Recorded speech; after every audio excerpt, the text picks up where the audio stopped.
Hi everyone, this is Manu from You Can Change. I hope you're well. I hope you're having a great Thursday. Wait a little bit for people to join. I want to share a few things with you today. I know I haven't been live for a while, so it's a good opportunity to check in, check how everybody's doing, especially lives in English. I haven't done it for a while, so hopefully my English is still good enough. Today, I want to talk to you. Hi, Bushra. I want to talk to you about limiting beliefs. I want to talk to you about traumas, physical, emotional traumas. I also want to talk to you about my beliefs and a little bit of my background. And just to really be clear and authentic about who I am and what I do. And recently I've been reflecting on, am I being true to myself? And am I being very visible and also very authentic as a person and as a coach to you guys? So people who actually follow me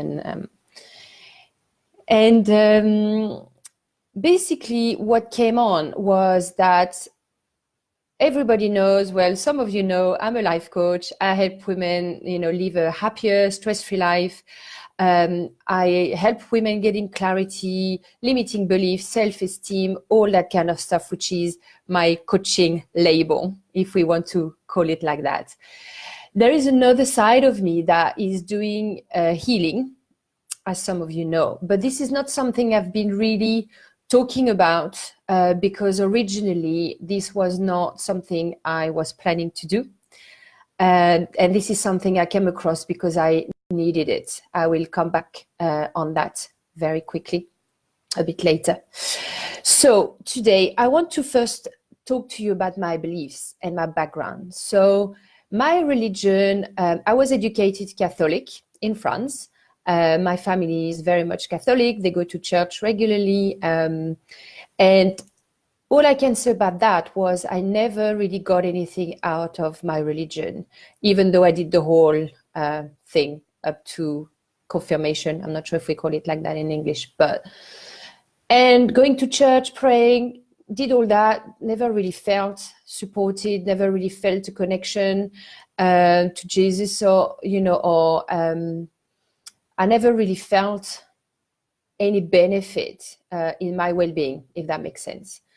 Then in 2015, I had a physical burnout, which took me to really create a massive shift in my life. So I got exhausted, I got really stressed out, I wasn't sleeping, I had a lot of intolerances, I had back problems, which I'm going to come back on to. And literally that made me to start meditation because I was really looking to a natural way of healing myself. And that created a massive opening to a different world and a different spiritual world that I didn't really know about. So my belief changed. Why? Because the Catholic religion somehow doesn't really believe in reincarnation as such. That's the soul reincarnates over and over. So I didn't really believe in that, even though it was very clear that was something much bigger out there for sure. Then I started believing that, and meditation took me to places where I never thought possible. I've experienced a massive sense of peace, a massive sense of happiness and joy just by meditating and being in this different state, if I can call it state. Like a lot of the time taking me to close to tears because it was so intense. And I was thinking to myself, why am I experiencing this doing a meditation where I never experienced that? Going to church and praying and being in the church also is a very high energy and positive energy, but I never really got to that state. So it really started to question me.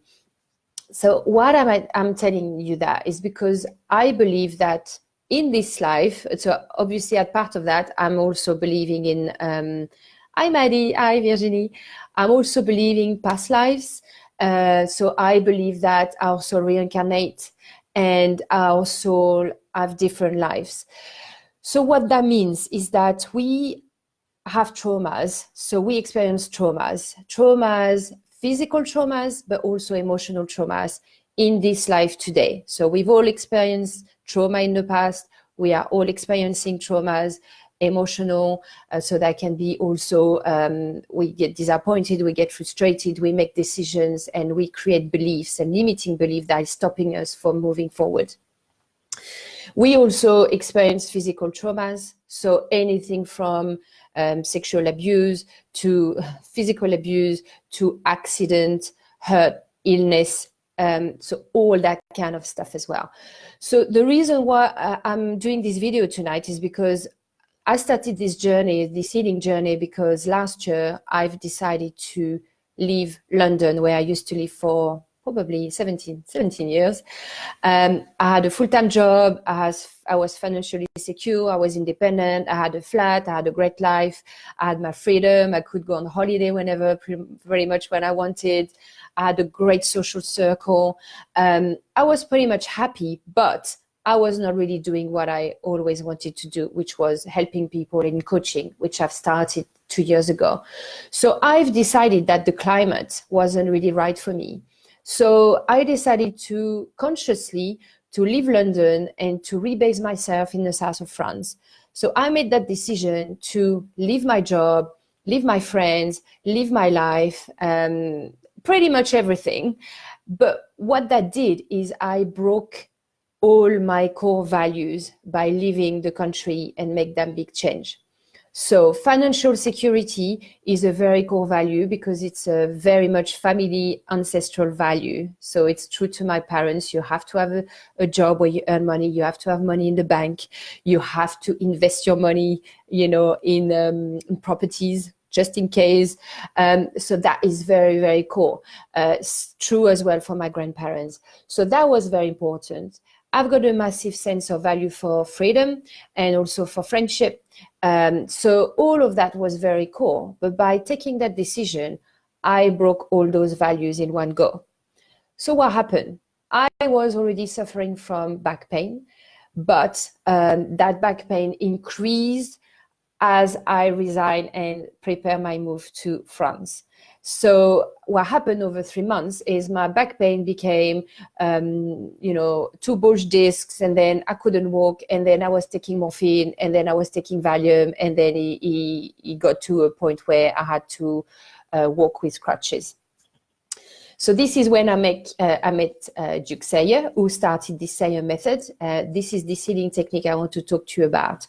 Basically, what it does is basically helping you to understand the point of creation of either an emotion, so frustration, anger, sadness, rejection, all of those kind of emotion, or physical illness or ailment or traumas. And the idea is to really understand and try to find this point of creation in order to understand the decision, the belief that were created, and why we're going through the different cycle why we're stuck in always the same thing. So for my back, what happened is by making this change, my ego went, Manu, you cannot be safe. This is not safe for you because how are you going to do financially? You're going to have no friends. Nobody's going to support you. You're going to be all alone. All that kind of stuff, even though I really planned for this move. So my ego tried to protect me from breaking my beliefs. I hope that makes sense. So by increasing my pain in my back, it happened that I had to go and live with my parents, and they had to support me. So by living with my parents and supporting me, they were supporting me financially. They give me a house to live. They give me food in my plate. So I was kind of safe. And that also meant that while I was ill, I couldn't create and develop my business. So it was safer to be there because at least I was safe financially. I had people to look after me. So everything was okay. But I didn't realize that my back pain was linked to my ego protecting me from all those beliefs and core values that I have that I just broke by deciding to move. So this is kind of my example, and it took me a while and so much resistance to actually understand this and accept it, and also healing it, because obviously you go through this and you don't want to accept that you are the one creating this trauma into your back. And the thing with back pain is it's very emotional because it touched the nervous system. So you are in constant pain pretty much, and you go through different nervous breakdowns because, you know, as you touch your nervous system, obviously, you know, you go to meltdowns because you get so frustrated and you just want to have a break of the pain, at least for a few hours or a few days. So with frustrations come resistance, comes, why is this happening to me? You go on victim mode, and this is all traumatic. And as you're resisting, you're not healing, and you go back into your cycle. So it took me a while to understand this, because by December I was still walking with crutches and I was still suffering so much. So along with physical healing, so medical healing, I mean, I had a lot of work, I've done a lot of inner work on myself to basically heal myself and really get clear about my values and get clear about how I've got to comfort my ego when things when I make a change into my life, and when I go a little bit away from security and safety, and like nobody's going to support me, all those things that come up and rise up. So I wanted to give you some examples, because this SAYER method is basically healing those programs, those beliefs the decision that we make that really keeps us stuck in our life, in all different areas of our life. And by getting awareness, and by getting good awareness and understanding about why this is happening, we can break that cycle and move on in our life. I'll give you another 2 examples so you can understand the process here. So someone came to me because she's got OCD. And what I realized is that a while ago, she had a car accident. Well, actually, she forgot to put the brake in the car, and her car literally crossed the road and, crashed into a wall. Nobody got hurt. But the trauma, when she came back, she was full of guilt, because she thought, my God, I could have killed someone. What if this happened? And what if that would have been my fault? And this is all, it was obviously quite traumatic for her at the time. So the decision was, I am a danger to others. So the OCD came out, and now she's obviously checking everything in the house, checking everything. So all of that is because at some point something happened, a trauma happened, a decision was made, a belief was made that I am not safe to others, and therefore this is my behavior. And she's now in that cycle, because every time she leaves the house, she's fearful for her neighbors or people around her. So that is one example. Another example is, let's say you're single, and let's say every time you meet someone, the guy leaves. He leaves you, he disappears, he doesn't call back. This is kind of the cycle that's been going on. Maybe, just maybe as an example, when you were really young, your dad left and he abandoned you. So this is kind of the decision. I cannot rely on men. Men are not there for me. Men don't love me because they leave. So all your life, you then create that cycle, because your ego keeps on proving to you your belief that you think is true about your situation. In this case, men are not there for me. And what happens is your ego protects you. So you say, yeah, men are not there for me. Look, he's left again. So men are not safe. Let's stay single. It's safer, because then you're not going to get hurt again. Because getting hurt when somebody abandons you is too painful. So let's not get involved with anyone. And then you remain single and you don't meet someone. So this is just high-level examples, but just to give you an insight about what that technique can do for you, and can do to give you the awareness that you need in order to move on and get unstuck. So I just wanted to share that with you, because this is something I haven't really shared in my business as a coach. It's going to be soon in a few words on my website. So this is how I'm going to word this in order to explain this in a clear way. So if you want to understand more, or if you feel like you've got emotions, if you've got things, you've got traumas or physical illness and you want to know more, just you can, book always a consultation with me. It's free. It's just a chat and we can have a chat about that. If you have any questions, you can post in the comments below. And of course, I will answer them as soon as possible. In the meantime, I wish you a beautiful evening and I will speak to you soon. Lots of love. Bye.